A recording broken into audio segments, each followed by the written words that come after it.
Baik, perkenalkan nama saya Ricky Martin Mengko dengan NIM 220211060198.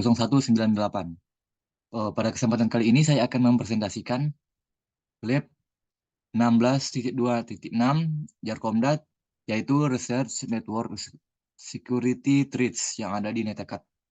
Oke, langsung saja kita masuk. Di sini terdapat 3 objektif. Yang pertama, explore the SANS website. Yang kedua, identify recent network security threats. Dan yang ketiga, detail specific network security threat.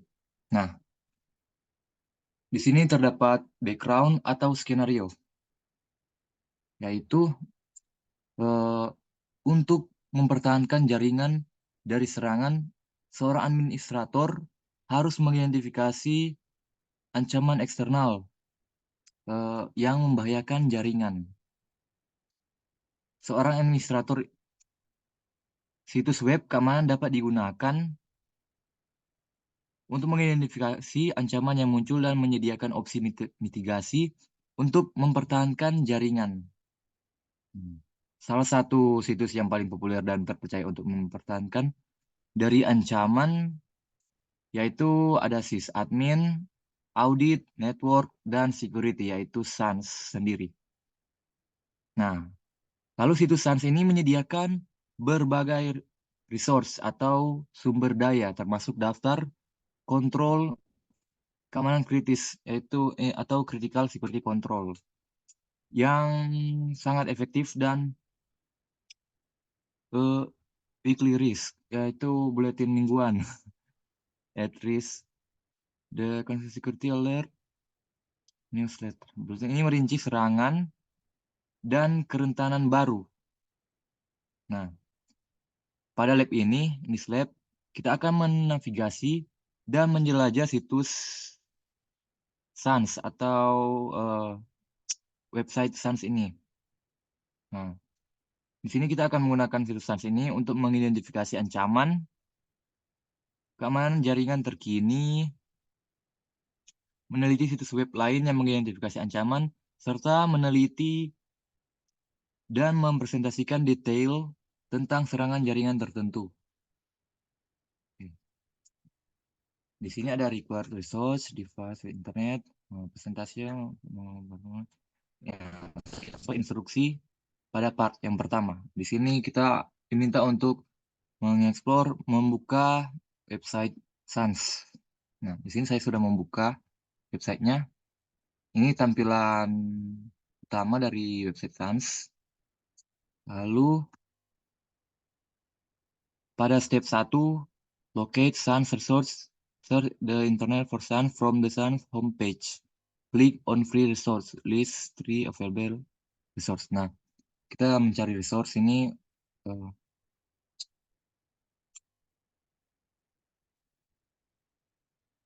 research, lalu cari yang free. Ini free resource. Nah, di sini terdapat beberapa free cybersecurity resource.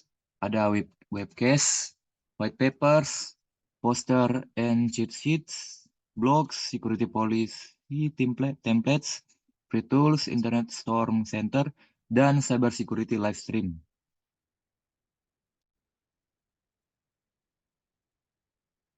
Dia harusnya ada terdapat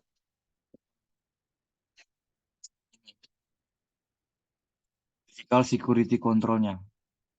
Tapi mungkin di sini sudah dihapus fiturnya. Tapi kita bisa mencarinya secara manual. Kita bisa new tab,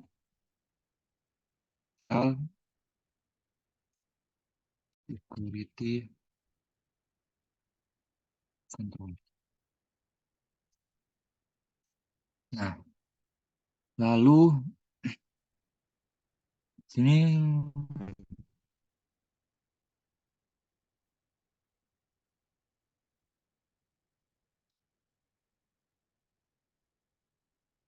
kita masuk saja langsung.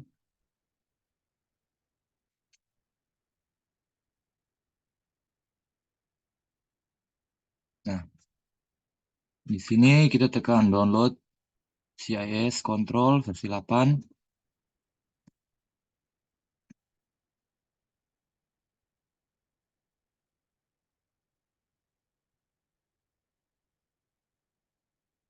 Oh, salah.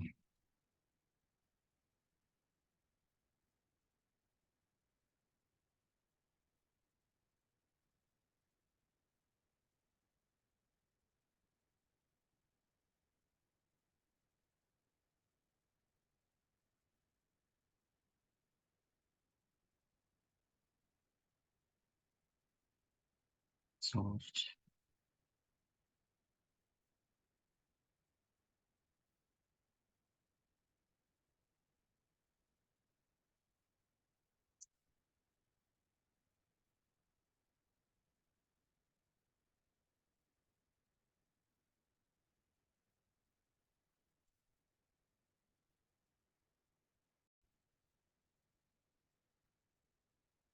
Oh iya, mohon maaf. Di sini kita cari yang kesilapannya. Oke. Nah,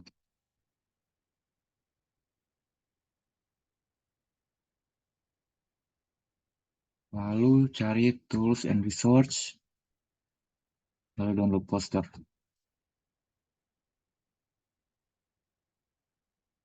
Nah, maka dia akan menampilkan seperti ini.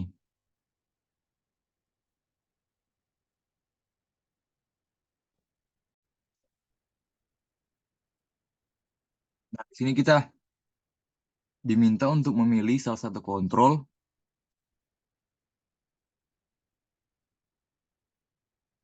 Nah, di sini saya memilih eh, Access Control Management.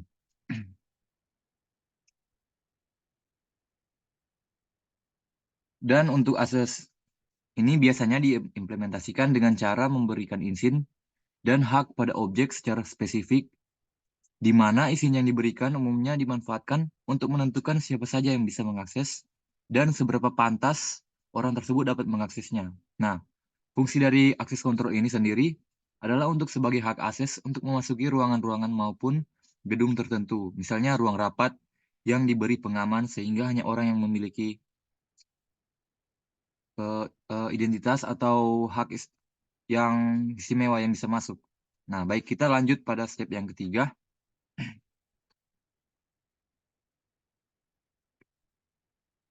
Oke, highlight the resource menu. Select newsletter. Briefly describe each of the three newsletter available.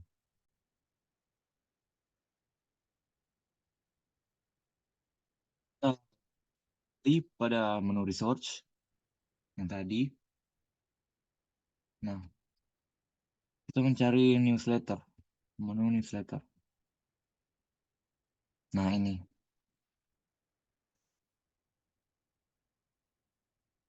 Describe each of the three newsletter available. Nah, di sini Newsbite. Newsbite sendiri ini itu annotated semi-weekly executive summary of the most recent and important cyber security news deadline. Lalu ini ada RIS, a reliable weekly summary of newly discovered attack vector, vulnerabilities with active new exploits, insightful explanation of how recent attack work, and other valuable data. Valuable. Lalu ada Ouch, the leading monthly security awareness newsletter design for the common computer user. Translator Innover, dia mentranslate 20 bahasa dan gratis untuk komunitas. Oke.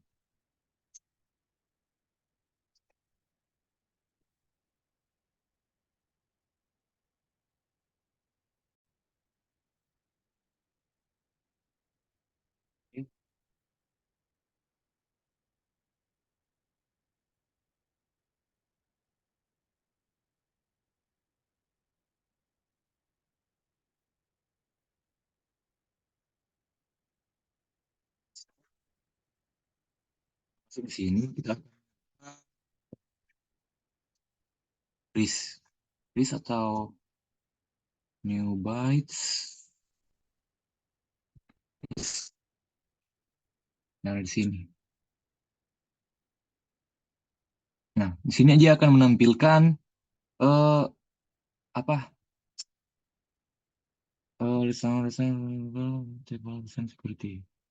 security isu yang paling populer, dan di sini kita bisa masuk.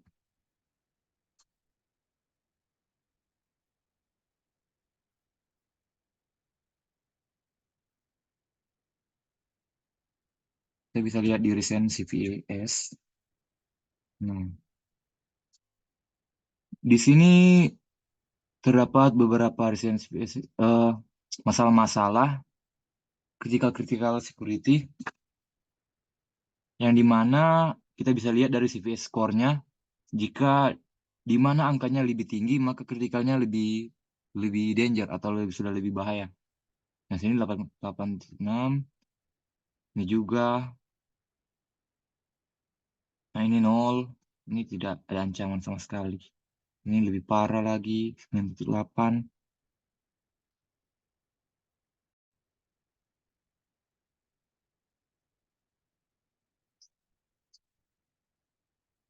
Di sini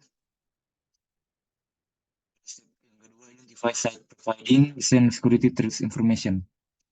Ini kita nah, di sini kita diminta untuk mengidentifikasi beberapa website yang populer security threat information-nya. Oke. Di sini coba kita masuk yang di sini.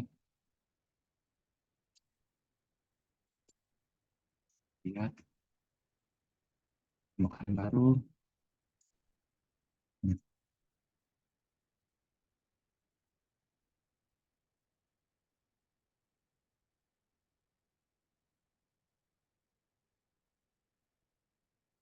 Nah, detail di website ini seperti ada berita seperti akhir-akhir ini ada kejahatan dunia maya Albert Gonzalez, kemudian dia melakukan pelanggaran atau proposal tinggi di sistem pembayaran, supermarket dan lain-lain. Dan di sini dia telah diyakini bahwa telah melakukan pelanggaran. Salah satu terdakwa di balik pelanggaran data profil tinggi yang ada pada beberapa perusahaan dan seperti itu. Lalu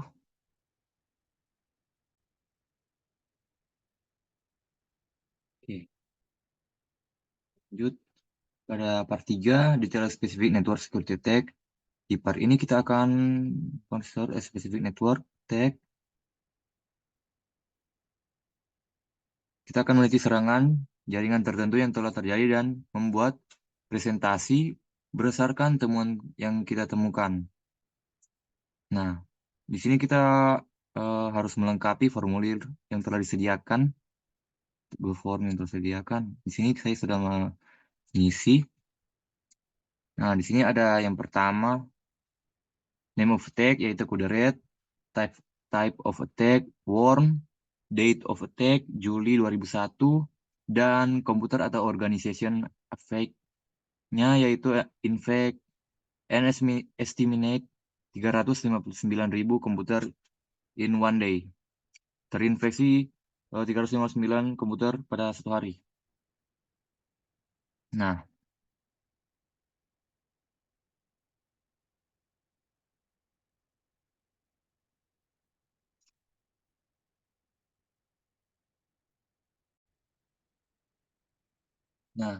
bagaimana cara kerjanya ini? Dia kode red ini dia meng mengpolitasi kerentanan buffer overflow di server, mohon maaf,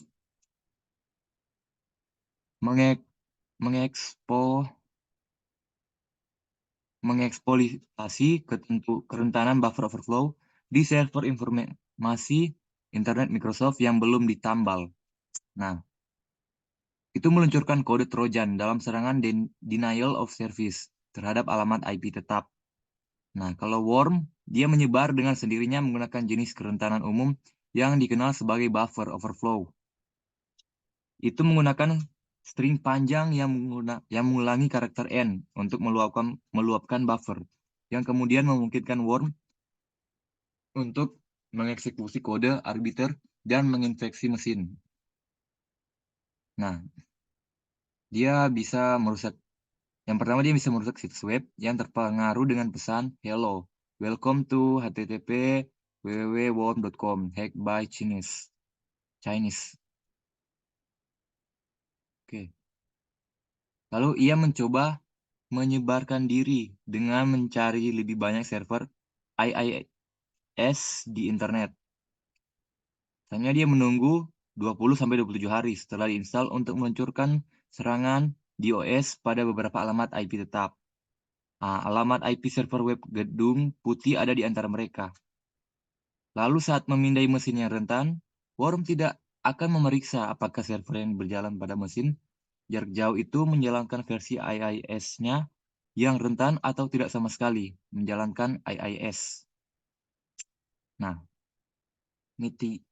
mitigation option-nya, dia cara mencegah ini, mencegah eksploitasi kerentanan IIS, dia diperlukan organisasi menerapkan patch IIS dari Microsoft.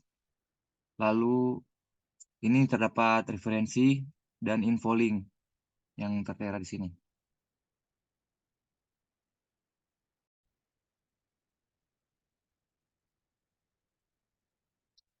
Di sini terdapat reflection question. Ada dua. Yang pertama itu, what steps can you take to protect your own computer? Nah, di sini ada banyak. Misalnya kita cari di sini. Oh, seperti yang website yang saya buka. Cara melindungi